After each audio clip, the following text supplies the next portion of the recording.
Tuhan Yesus, terima kasih. Terima kasih karena kami boleh ada di tempat ini.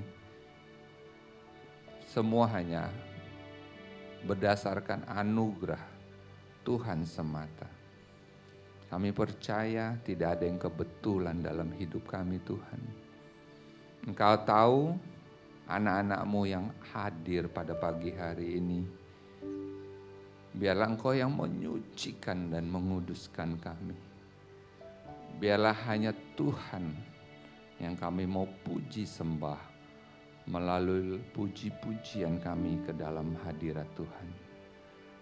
Mari Roh Kudus, Engkau sendiri yang pimpin ibadah kami dari pagi, pertengahan, dari awal, pertengahan hingga akhir nanti kami mendengar firman-Mu dan kami mau melakukan perjamuan kudus Tuhan. Terpujilah nama-Mu Tuhan, kami mau siapkan hati dan pikiran kami. Kami mau katakan saat indah, ku berhadapan dengan Tuhan pada pagi hari ini. Terima kasih Tuhan Yesus.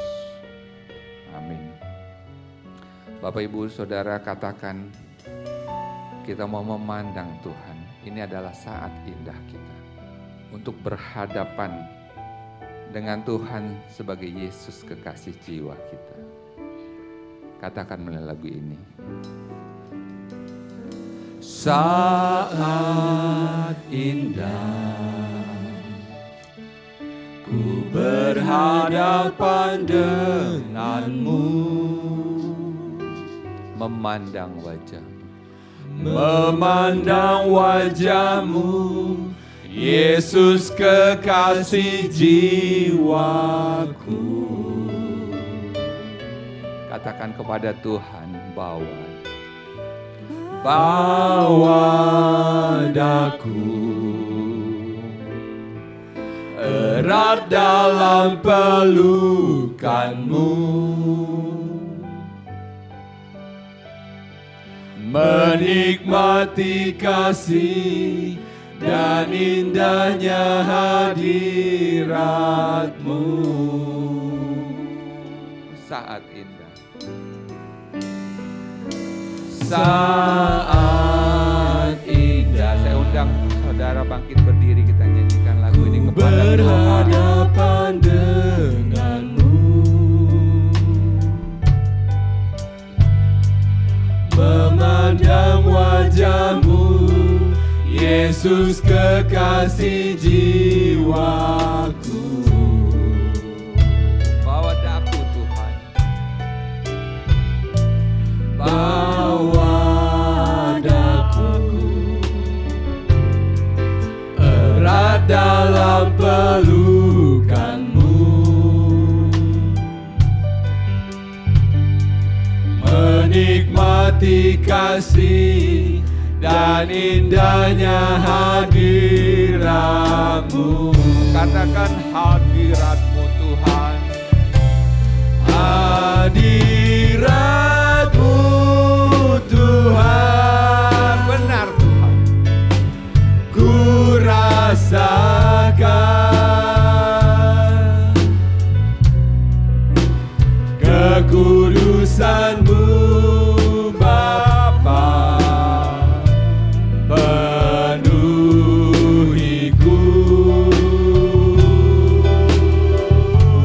Ku rindu selalu diam dalam bait-Mu, menikmati kasih anugerah-Mu. katakan kepada Tuhan, ini adalah saat indah kita datang ke hadirat Tuhan. Katakan melalui lagu ini sebagai lagu doa kita kepada Tuhan, saudara.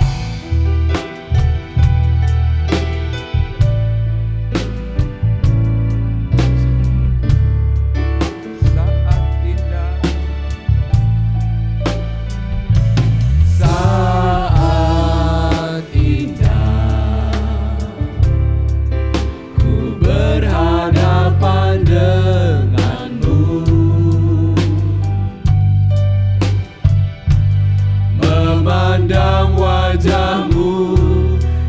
Yesus kekasih jiwaku.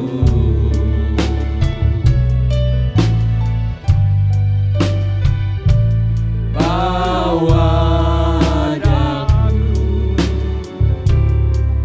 erat dalam pelukanmu, menikmati kasih dan indahnya hadirat-Mu. Serukan kepada Tuhan dengan kesungguhan saudara. Hadirat-Mu Tuhan, ku rasakan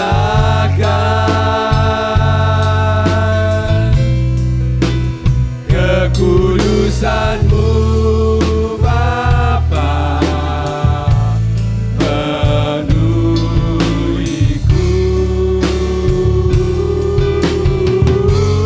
Ku rindu selalu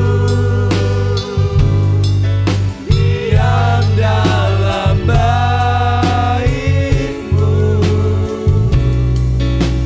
menikmati kasih anugerah.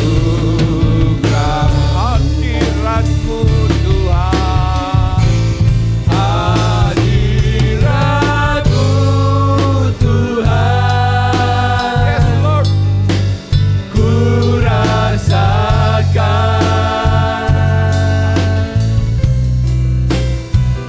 kekudusan-Mu Bapa, penuhiku. Ku rindu selalu diam dalam bait-Mu, menikmati kasih anugerah-Mu. hadirat-Mu Tuhan, Hadirat-Mu Tuhan, benar Tuhan. ku rasakan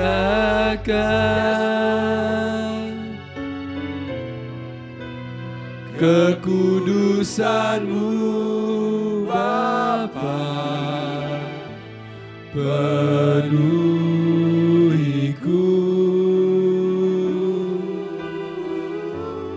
Ku rindu selalu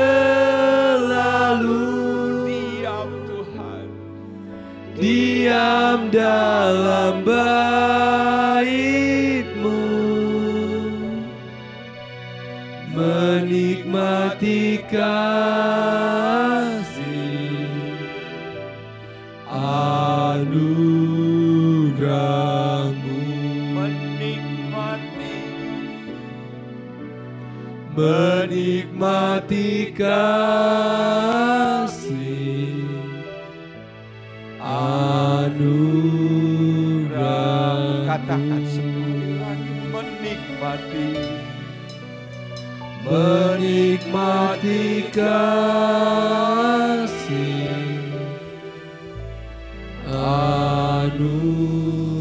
anugerah-Mu. Terima kasih Tuhan. Kami mau menikmati kasih. Kami mau terus memuji Engkau. Haleluya. Amin. Saudara siap memuji Tuhan? Amin ya. Kita mau katakan darah Kristus Maha Kuasa. Boleh tepuk tangan saudara. Maukah engkau bebas dari beban? Harapkan penuh Sang Penebus. Amin.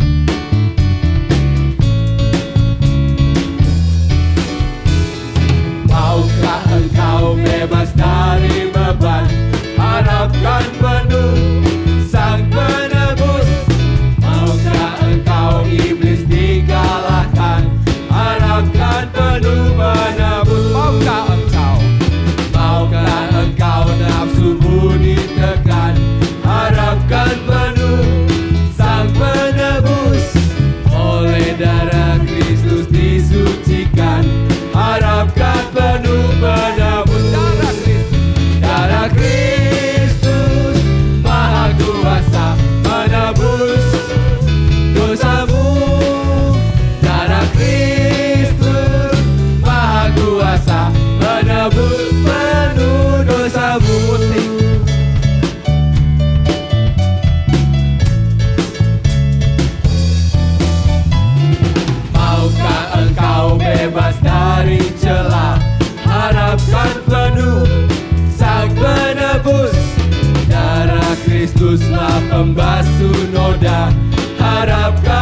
penuh penebus. Maukah engkau melayani Tuhan, harapkan penuh Sang Penebus. Yesus Rajamu kau muliakan, harapkan penuh penebus. Darah Kristus Maha Kuasa menebus dosamu. Darah Kristus Maha Kuasa menebus penuh dosamu. Darah Kristus Maha Kuasa menebus dosaku. Darah Kristus Maha Kuasa menebus penuh dosaku. Darah Kristus Maha Kuasa menebus dosamu. Darah Kristus Maha Kuasa menebus penuh dosamu. Darah Kristus Maha Kuasa menebus dosaku. Darah Kristus Maha Kuasa menebus penuh dosamu. Menebus penuh dosamu. Menebus penuh dosamu. Sekali lagi. Menebus penuh dosamu. Haleluya.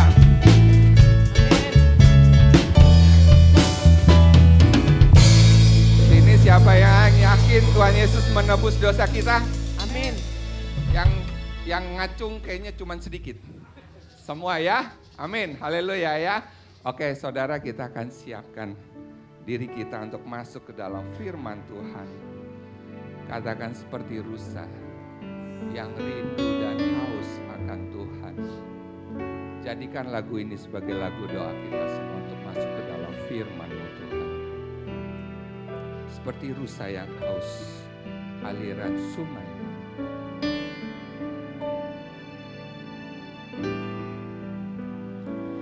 Seperti rusa yang haus, rindu aliran sungai-Mu. Katakan kepada Tuhan, saudara. Hatiku tak tahan menunggu-Mu. Bagai padang gersang, bagai padang gersang, menanti datangnya hujan. Begitupun jiwaku, Tuhan. Katakan hanya Engkau, hanya Engkau, pribadi yang mengenal hatiku. Tiada yang tersembunyi bagi-Mu. Seluruh isi hatiku Kau tahu, dan bawaku untuk lebih dekat lagi padamu, tinggal dalam indahnya dekapan kasih-Mu. hanya Engkau, hanya Engkau, pribadi yang mengenal hatiku. Tiada yang tersembunyi bagi-Mu. Seluruh isi hatiku Kau tahu, dan bawaku untuk lebih dekat lagi padamu, tinggal dalam indahnya dekapan kasih-Mu. Biarlah sesuai dengan lagu ini saudara, seperti rusa yang haus dan rindu kepada Tuhan, katakan itu kepada Tuhan. Terima kasih ya Yesus. Kami mau siapkan diri kami untuk masuk ke dalam firman-Mu pada pagi ini. Seperti rusa. Seperti rusa yang haus, rindu aliran sungai-Mu.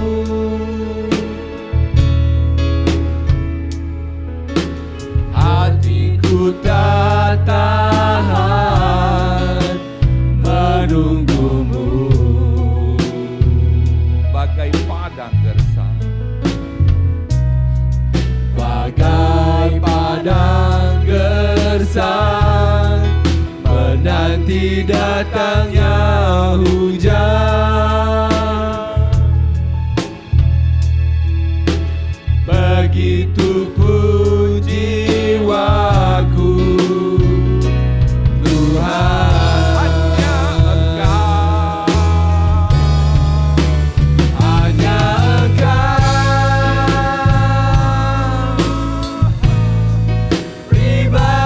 yang mengenal hatiku. Tiada yang tersembunyi bagi-Mu. Seluruh isi hatiku Kau tahu,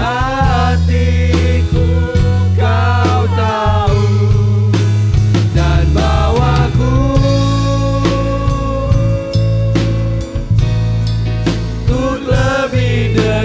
lagi padamu, tinggal dalam indahnya dekapan kasih-Mu. Hanya Engkau. Hanya Engkau, pribadi yang mengenal hatiku. Tiada yang tersembunyi bagi-Mu. Seluruh isi hatiku Kau tahu, dan bawaku untuk lebih dekat lagi padamu, tinggal dalam indahnya dekapan kasih-Mu. Tinggal dalam indahnya. Tinggal dalam indahnya dekapan kasih-Mu. Tinggal dalam indahnya. Tinggal dalam indahnya dekapan kasih-Mu. Bapa di surga, kami bersyukur pagi ini kami boleh duduk diam di kaki Tuhan dan kami boleh beribadah mendengarkan firman Tuhan. Urapi kami semua, biarlah kami diberkati dan kami ditegur dan dikuatkan oleh Engkau. Terima kasih dalam nama Tuhan Yesus kami berdoa. Amin. Silakan duduk. LCC kita bersyukur karena Tuhan sungguh baik dalam hidup kita. Saudara, masih sakit pinggang saya. Kemarin 2 jam berdiri. 1000 kalori keluar. Tapi senang ya, senang, bagus sekali. Karena Tuhan bertahta di atas puji-pujian. Nah, saya rasa semalam itu surga bergoncang gitu. Senang dengan apa yang kita lakukan. Kita akan lakukan lagi hal itu. Nah, saudara, saya ingin cerita, ingin kasih kesaksian kepada saudara bagaimana saya dan istri saya dulu ketemu. Ini sweet gitu ya. Tidak bisa terbayang itu kenapa saya bisa jadi sama dia. Saya juga sampai saat ini kalau ditanya kok bisa begitu, saya juga nggak tahu gitu ya. Tapi memang ceritanya pada waktu malam tahun baru semua anak-anak pemuda kumpul di sebuah rumah. Ya, anak-anak muda kan kalau tahun baru kan begitu. Dan setelah itu kita kumpul di sebuah rumah ingin menghabiskan tahun baru bersama-sama di situ. Dan pada malam tahun baru itu saya keringetan dan mau mandi. Tapi saya tidak bawa handuk gitu, ceritanya seperti itu. Nah, saya pengen mandi, saya nggak bawa handuk. Dia tawarkan handuk. Padahal kami itu udah biasa lah, sama-sama berdua itu enggak masalah karena teman lama kan. Tapi bagi saya handuk itu barang pribadi ya. Ya kan? Kok dikasih ke saya? Kok jadi tek gitu langsung? Kok jadi ini ya? Kok jadi begitu? Kok ada rasa lain gitu ya? Ada rasa lain. Nah, tahun baru tanggal 1 ada kejadian dia kecopetan. Yang dihubungi saya. Loh, kenapa saya yang dihubungi? Setelah dikasih handuk kok jadi setelah dikasih handuk kok dihubungi saya, kok rasanya ada kayak berbunga-bunga gitu ya. Jadi sejak itu dekat dan kami jadian lah, kami pacaran. Ada sesuatu yang rubah. Jadi waktu kami pacaran, saya pikir biasalah pacaran gitu ya. Nanti ketemu ya kapan-kapan lah kalau ada waktu ketemu. Tapi namanya orang pacaran, saudara, kan karena dia kan yang selalu yang namanya juga pacar gitu ya.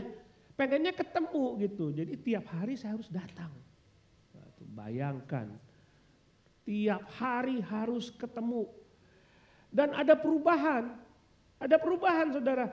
Pada waktu di rumah sendiri yang diingetin dia terus kan gitu kan. Namanya juga orang pacaran kan begitu, yang dalam pikiran kita inget dia. Ke gereja kan bareng-bareng. Pulang gereja, saya gak sama teman yang lain. Ya dipikirkan berdua sama dia lagi pulangnya. Jadi ada perubahan, ada sebuah realita yang saya alami yang tidak bisa saya sangkal. Karena saya sudah punya pacar. Dan pola pikir saya pasti berubah. Saya tidak mikirin yang lain, saya nggak mikirin perempuan lain, saya cuma pikirin dia. Begitu kan? Nah pada waktu kami mau menikah, sudah pola pikirnya udah tambah dekat. Saya terus menerus pikiran dia, gimana ya, saya takut kehilangan dia gitu. Bener nggak waktu saudara pacaran begitu nggak? Yang belum pacaran saya nggak tanya, yang sudah menikah dan pacaran pasti saudara berpikir gitu kan? Pikirannya ke pacar terus, ke calon istri, ke calon suami. Begitu kan? Selalu yang ada dalam pikiran kita. Apalagi setelah menikah. Punya anak. Kita pergi kerja, kita pulang kerja. Kita punya gaji. Waktu kita punya gaji kita nggak punya kita sendiri. Kita share kepada istri saya, kita share kepada anak kita. Karena hidup kita, realita hidup kita sudah berubah. Seperti itu kan? Jadi kita tidak bisa menyangkal realita itu bahwa aku sudah punya istri, aku sudah punya keluarga, aku sudah punya anak. Dan aku harus pikiranku hanya kepada keluargaku. Aku tidak memikirkan yang lain. Dalam Kolose pasal 3 ayat 1 sampai 4 kita akan melihat bahwa ketika kita mengalami hidup yang baru bersama dengan Tuhan, pola pikir kita juga berubah. Ada banyak realita yang kita alami pada waktu kita percaya kepada Yesus. Ada banyak status yang menjadi milik kita yang kita tidak bisa sangkal. Memang itulah kita. Dan itu terjadi bukan karena kita yang lakukan. Itu terjadi karena pemberian dan anugerah Tuhan yang sudah kita nikmati, dia berikan kepada kita. Dan kita tidak bisa sangkal itu. Coba kita baca Kolose pasal 3 ayat 1 sampai 3. Kolose pasal 3 ayat 1 sampai 3. Karena itu, apabila kamu dibangkitkan bersama dengan Kristus, carilah hal-hal yang di atas, di mana Kristus ada, duduk di sebelah kanan Allah. Pikirkanlah hal-hal yang di atas, bukan yang di bumi. Sebab kamu telah mati dan hidupmu telah tersembunyi bersama dengan Kristus di dalam Allah. Apabila Kristus yang adalah hidup kamu, tampak kelak kamu akan tampak bersama-sama dengan Dia dalam kemuliaan. Jadi pada waktu sekarang ini kita ada menghadapi beberapa realita. Kita sudah melihat pasal 1, pasal 2, kita sudah melihat anugerah Tuhan bahwa kita diselamatkan bukan karena kebaikan kita. Kita diselamatkan karena Tuhan memberikan itu. Kita sekarang sebagai anak-anak Allah, status kita berubah. Kalau di dalam firman Tuhan disebutkan karena itu. Karena itu. Ini pasti ada sebab. Ada sebab. Bukan sebuah yang disebut dengan kalau, bukan. Tapi karena sebuah status yang saudara sudah peroleh. Itu fakta. Ini tidak bisa dibantah lagi. Nah, ada beberapa hal, saya ingin mengajak saudara melihat beberapa hal, realita yang ada di dalam diri saudara, yang dibuat oleh Tuhan, sehingga realita itu tidak bisa disangkal. Kecuali kalau saudara belum terima Yesus, realita itu tidak ada dalam diri saudara. Tapi kalau saudara terima Yesus, maka realita itu, fakta itu, status itu menjadi milik saudara. Dan realita itu akan mengubah pola pikir kita. Seperti tadi, faktanya saya sudah menikah, maka pola pikir kita pasti akan berubah. Nggak bisa. Saya memikirkan yang lain, saya hanya memikirkan istri saya harus kembali ke rumah. Jadi pada waktu itu saya pernah pulang kerja jam 12 malam. Saya pulang ketemu istri saya, dia heran, kok kamu pulang malam? Kamu punya keluarga, tahu nggak? Iya benar, tapi menurutku sih aku kerja kan. Tapi dia tidak terima itu, dia terimanya kamu sekarang suamiku. Kamu mesti pulang, liatin anak-anakmu, liatin istrimu. Harus kasih tahu. Fakta itu tidak bisa disangkal. Jadi kita akan melihat beberapa realita di dalam pasal. Kita sudah melihat realita pasal 1, pasal 2. Kita akan melihat beberapa realita dalam ayat 1 sampai ayat 4 yang tidak bisa dibantah. Kalau saudara terima Yesus, Yesus menjadi Tuhanmu, kalau saudara sudah lahir baru. Tapi kalau saudara tidak terima Yesus, saudara belum menjadi milik Yesus, realita itu tidak ada. Oke?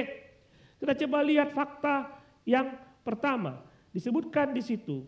Realita pertama adalah kita telah mati dan dibangkitkan bersama dengan Kristus.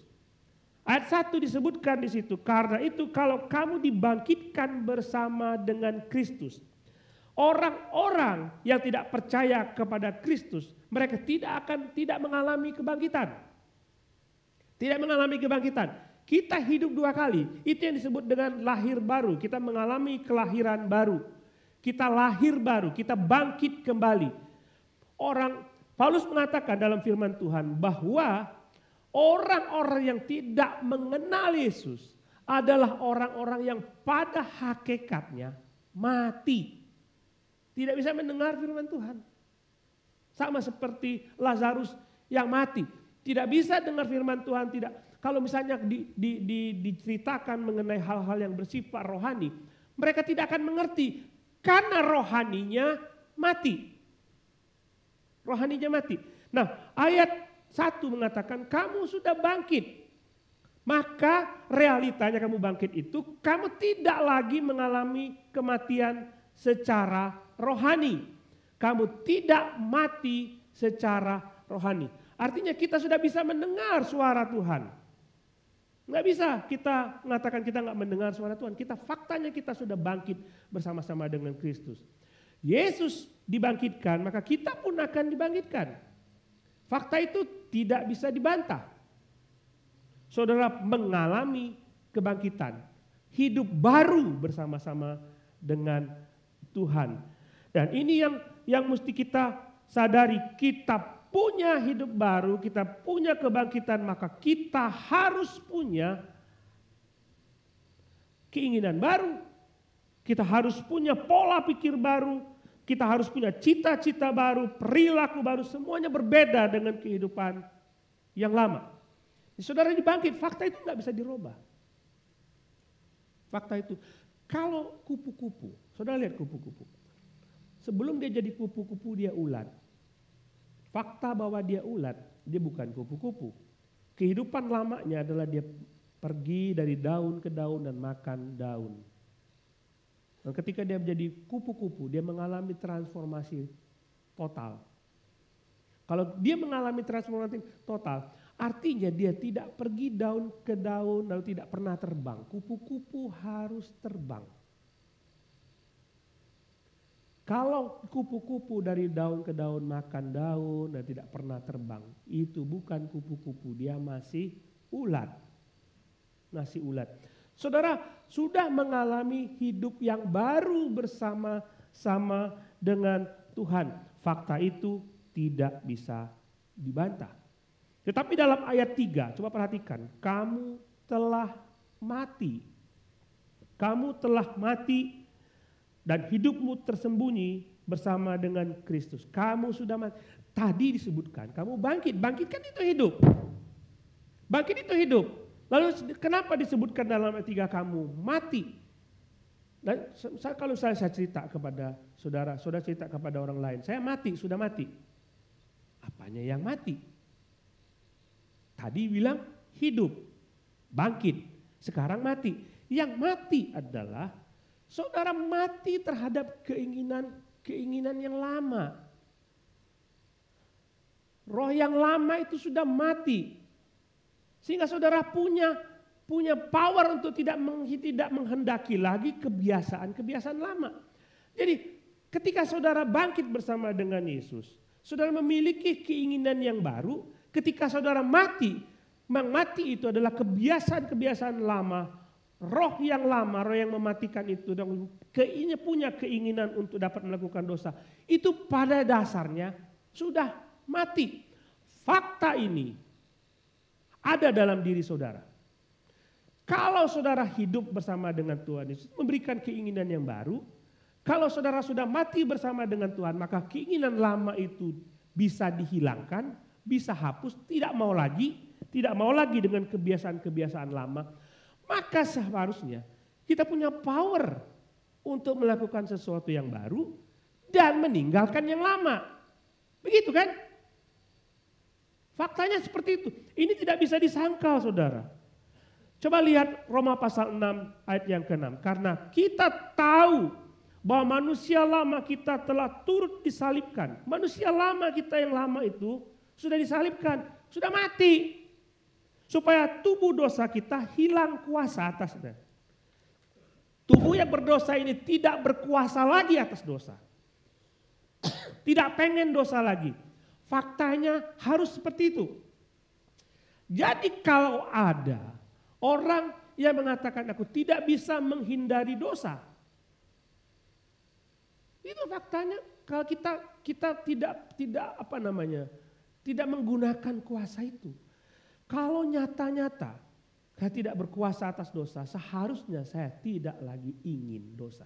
Tapi kalau dalam pikiran kita selalu mau melakukan dosa, selalu mau memberontak kepada Tuhan, saudara mesti pikir, apakah saudara sudah mati? Kalau saudara tidak punya keinginan untuk menyenangkan Tuhan, saudara harus pikir, apakah sebenarnya saya sudah bangkit bersama-sama dengan Kristus? Dua fakta ini saudara harus lihat. Kemudian kita lihat realitas ketiga. Kita telah diselamatkan. Disebutkan di situ kamu telah mati dan hidupmu tersembunyi, ditutup, tersembunyi. Allah itu sudah menutup diri kita sehingga kita secure, aman, kita punya keselamatan.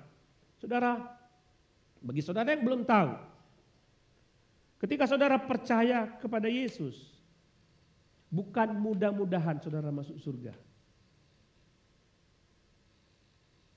Masuk surga bukan opsi, tapi kepastian. Kalau saudara percaya Yesus, itu jaminan Yesus kepada saudara.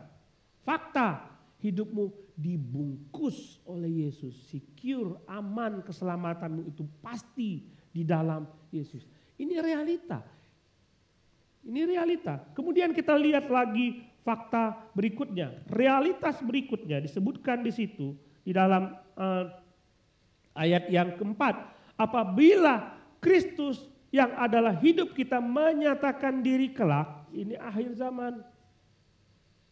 Kamu pun akan menyatakan diri bersama-sama dengan Dia dalam kemuliaan. Kita akan dimuliakan bersama-sama dengan Kristus. Ada 4 realita yang kita miliki. Kita dibangkitkan, kita hidup baru bersama dengan Tuhan. Realita kedua, keinginan dosa kita sudah mati. Realita ketiga, keselamatan kita dijamin dan sepenuhnya aman bersama-sama dengan Kristus. Realita keempat, kita akan dimuliakan. Dan itu semua bukan karya kita. Diberikan oleh Tuhan. Nah, pertanyaannya sekarang. Kalau kita menghadapi realita seperti itu, apakah hidup kita nggak berubah? Coba pikir. Kalau kita berhadapan dengan realita seperti itu, apakah hidup kita nggak berubah? Saya baru nonton cuplikan film Django. Django itu adalah sosok seorang budak di Amerika, koboi. Budak, dia budak dan dia pada waktu dia ingin dijual kakinya kan diikat di belenggu. Dia menjadi seorang budak mau dijual lalu ada orang lain yang membebaskan dia dari perbudakan itu. Sekarang kamu bebas. Semua orang-orang kulit hitam budak itu bebas. Saudara lihat, kalau dia dibebaskan oleh yang menyelamatkan dia adalah orang kulit putih. Kira-kira apa rasa Django terhadap orang yang menyelamatkan dia? Apa kira-kira? Sudah diselamatkan? Dia, kamu orang kulit putih kan? Sama seperti yang lain, kamu saya bunuh. Enggak kan? Ada rasa terima kasih. Jadi ada konsekuensi logis terhadap perubahan itu, terhadap realita itu, terhadap diri dia. Dalam pasal 3 ayat 1 sampai 4, konsekuensi logisnya, pola pikir kita berubah, keinginan hati kita berubah. Nanti minggu depan kita akan melihat hidup kita yang baru mengubah kondak kita, mengubah perilaku kita. Sekarang ini kita akan melihat kehidupan baru itu membuat pola pikir kita berubah. Coba kita lihat dalam ayat yang ke-1. Kita lihat di situ. Karena itu kalau kamu dibangkitkan bersama dengan Kristus, carilah perkara di atas. Kata carilah perkara di atas adalah kalimat perintah. Tadi ada realitas. Ada realitas. Status saya itu sudah berubah, ini faktanya. Maka seharusnya ada tanggung jawab yang saya miliki. Kata carilah adalah perintah yang tidak bisa diganggu gugat. Saudara nggak bisa mengatakan, ya itu kan nasihat Paulus. Itu bukan nasihat, itu perintah. Carilah perkara di atas, kata carilah. Bukan saudara cari sekarang lalu saudara gak ketemu, besok saudara gak cari lagi. Cari itu bersifat 24 jam. 24/7, 24 jam sehari, 7 hari seminggu, dan seterusnya. Saudara dalam hidup saudara harus terus mencari kehendak Tuhan. Seumur hidup saudara harus terus mencari. Faktanya kan begitu. Kalau saya sudah menikah, saya menikah sama istri saya pengen tahu apa yang dia suka. Ya kan? Kalau saya mau menghadiahkan sesuatu kepada anak saya, dia suka apa? Maka saya akan memberikan itu kepadanya. Bukan mencari apa yang saya suka. Fokus kepada kehendak ilahi. Tiap hari berpikir gitu. Simpelnya begini, Paulus mengatakan begini, apapun yang kamu lakukan, lakukan dengan segenap hatimu untuk Tuhan. Jadi saudara mau melakukan apapun, bukan berarti saudara tidak punya kehendak. Tuhan mau apa, terserah Tuhan. Terserah Tuhan, suka-sukamu Tuhan. Kita nggak punya kehendak, itu bukan seperti itu. Jadi setiap keinginan kita serahkan kepada Tuhan. Itu sebagai wujud terima kasih kita karena Dia sudah memberikan status dan realita itu dalam hidup kita. Itu nggak bisa disangkal saudara. Kalau saudara tidak seperti itu, maka kurang ajar itu namanya. Nggak berbakti istilahnya, itu seperti itu. Cari kehendak Tuhan tiap hari. Apa yang Dia mau, itu yang harus kita kerjakan. Dalam khotbah di bukit, Yesus menjelaskan, cari dahulu kerajaan Allah dan kebenarannya, maka semua akan ditambahkan kepadamu. Fokus kita itu kepada kerajaan Allah, atau keinginan pribadi kita ini berbeda dengan orang lain. Kalau seandainya ditanya apa cita-citamu, apa kehendakmu, saudara jawabnya apa? Saya pengen ini, saya pengen itu, saya pengen ini, saya pengen itu. Untuk apa? Buat saya secure. Itu bukan maunya Tuhan. Saudara, bukan berarti Tuhan membatasi kebebasan saudara. No, Tuhan tidak membatasi kebebasan saudara. Justru ketika Dia membebaskan saudara dari belenggu dosa, saudara terbebas dari dosa. Orang yang di luar Kristus tidak bisa melakukan kehendak Tuhan. Dia hanya bisa melakukan kehendak iblis. Coba tanya orang luar yang tidak percaya kepada Yesus. Tanya kepada mereka, mau gak baca Alkitab? Gak mau. Tidak mau dia. Dia maunya apa? Dosa. Ya, lebih baik begini, dosa saja. Jadi saudara harus fokus kepada mencari kehendak Tuhan. Lihat Roma 6 ayat 16. Apakah kamu tidak tahu bahwa apabila kamu menyerahkan dirimu kepada seorang sebagai hamba untuk mentaatinya, kamu adalah hamba orang itu. Jadi kalau kita, ini ceritanya pada zaman dulu itu hamba, budak, kalau dijual kepada tuan yang lain, dia tidak mentaati tuan yang lama, dia harus taat kepada tuan yang baru. Tidak mungkin. Kalau saudara punya pekerjaan, saudara di dalam sebuah perusahaan, saudara bekerja di situ, lalu saudara pindah ke perusahaan lain, saudara nggak mungkin kerja buat perusahaan yang lama. Saudara harus taat kepada aturan-aturan dalam perusahaan yang baru. Jadi kalau Tuhan bilang, kalau kamu menyerahkan dirimu kepada seorang hamba untuk mentaatinya, kamu adalah hamba itu yang harus kamu taati. Baik dalam dosa yang memimpin kamu kepada kematian. Kalau kamu taat kepada iblis, ini kematian. Ada dua hal, iblis atau Tuhan. Tidak ada tengah-tengah. Tidak ada tengah-tengah. Saudara tinggal pilih iblis atau Tuhan. Saudara taat kepada iblis, maka saudara dibawa kepada kematian. Saudara taat kepada Kristus, saudara dibawa kepada kehidupan yang kekal. Jadi, kehendak siapa yang saudara ingin turuti? Disebutkan di situ, kalau kamu menjadi hamba iblis, maka kamu akan taat apapun kata iblis. Ini yang terjadi dengan orang yang tidak percaya kepada Yesus. Hidupnya penuh dengan dosa. Yang dalam pikirannya itu adalah pikiran-pikiran iblis. Tapi kalau kita percaya kepada Yesus, pikiran-pikiran kita dipenuhi dengan kehendak Kristus. Seharusnya seperti itu. Seharusnya seperti itu. Bukan pikiran kita. Bukan pikiran kita. Galatia 2 ayat 20. Namun aku hidup. Tapi bukan lagi aku sendiri yang hidup, melainkan Kristus yang hidup dalam aku. Aku hidup sekarang, tapi bukan aku lagi yang hidup. Kristus yang memerintah aku untuk hidup bersama-sama dengan Dia.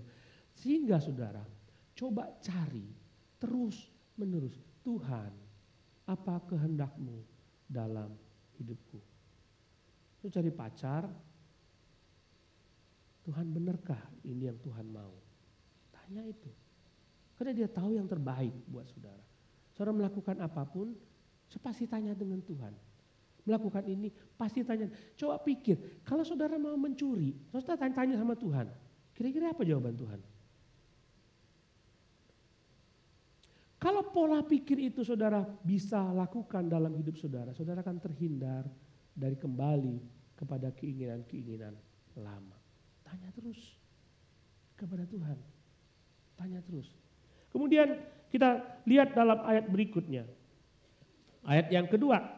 Pikirkan perkara-perkara yang di atas, bukan yang di bumi. Pikirkan hal-hal yang bersifat ilahi, yang di atas, bukan yang di bumi. Seperti tadi Tuhan mengajarkan dalam khotbah itu mengumpulkan harta di surga. Ini mengatakan di mana hatimu berada, hartamu berada, situ juga hatimu berada. Sudah tahu maksudnya? Tuhan mengatakan, saudara kumpulkanlah harta di surga. Di bumi ada ngengat, ada karat yang bisa merusak harta itu. Tapi kumpulkanlah hartamu di surga. Dan dia mengatakan, di mana hartamu berada, di situ juga. Jadi apapun yang kita inginkan, kita letakkan di mana, di situ juga hati kita. Kalau kita menanam fokus kita kepada hal-hal yang bersifat duniawi, maka hati kita juga di situ, bukan kepada Tuhan. Bukan kepada Tuhan. Tapi kalau kita mengatakan hati kita melihat kepada Tuhan, kumpulkan semua perkara-perkara ilahi yang kita lakukan untuk Tuhan, maka kita mengumpulkan harta di surga. Saudara pernah lihat orang main game, kecanduan game? Apa yang terjadi dengan orang main game? Saudara pernah kecanduan game? Saya pernah kecanduan game. Apa yang saya pikirkan pada waktu siang hari? Game.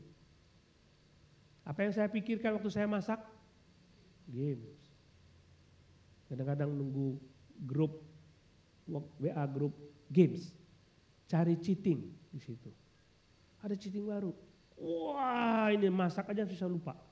Karena pikirannya ke situ terus, pikirannya ke situ terus. Selalu ke sana.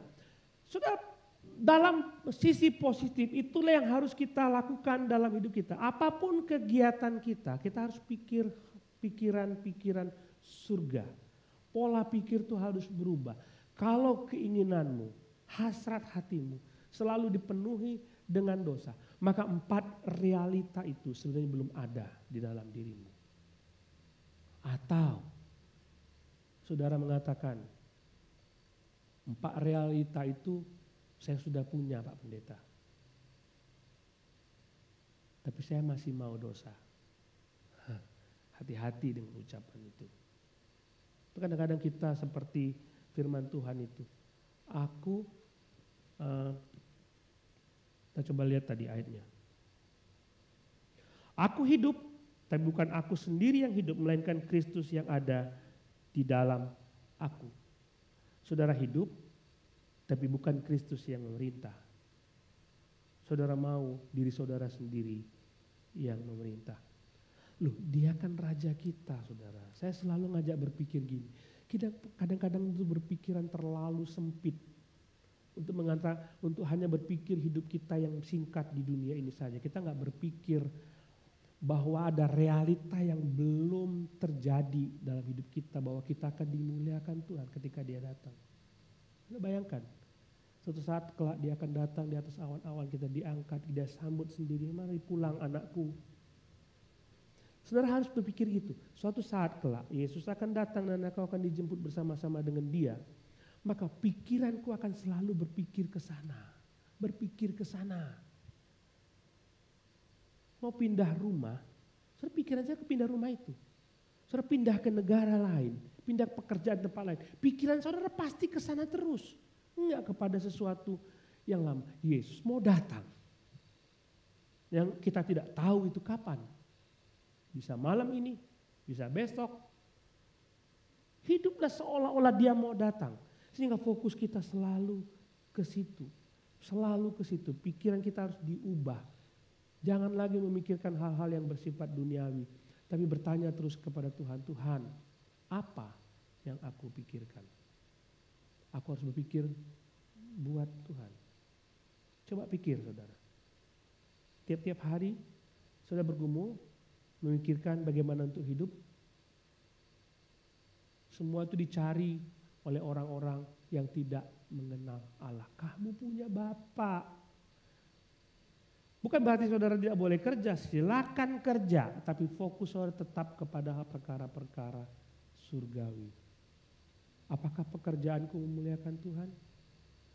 Apakah cara hidupku memuliakan Tuhan? Apakah ketika aku berbicara kepada orang lain itu memuliakan Tuhan? Harus dipikir seperti itu. Ada 4 realita yang saudara alami. Kecuali saudara belum terima Tuhan Yesus, saudara akan pernah berpikir, saya tidak mau hidup buat Tuhan. Tapi kalau saudara merasakan, Yesus adalah Tuhanku, Yesus adalah Rajaku, Dia selama-lamanya menjadi milikku, aku miliknya, maka hidup saudara, pikiran saudara harus berpikir untuk Dia. Tiap-tiap hari. Tiap-tiap hari. Saudara bangun tidur, saudara pergi bekerja, saudara pulang kerja, saudara nyetir. Pikirkan Dia terus. Itu fokusnya. Fokusnya. Pikiran kita harus berubah. Nanti minggu depan kita akan melihat perilaku kita. Bagaimana? Pola pikir kita harus rubah dulu. Harus memikirkan hal-hal yang bersifat surgawi. Mari kita berdoa. Bapa di surga, kami bersyukur kepada Tuhan. Kami memiliki realita-realita rohani yang tidak bisa dibayangkan oleh orang-orang duniawi. Kami tahu bahwa Engkau menebus kami dari cara hidup kami yang sia-sia. Dan kami sekarang menjadi anak-Mu. Seharusnya pola hidup kami, pola pikir kami sesuai dengan apa yang Engkau mau. Berkati firman-Mu dan tolonglah kami supaya kami terus setia untuk menjadi pengikut Tuhan. Terima kasih Bapa dalam nama Tuhan Yesus. Amin.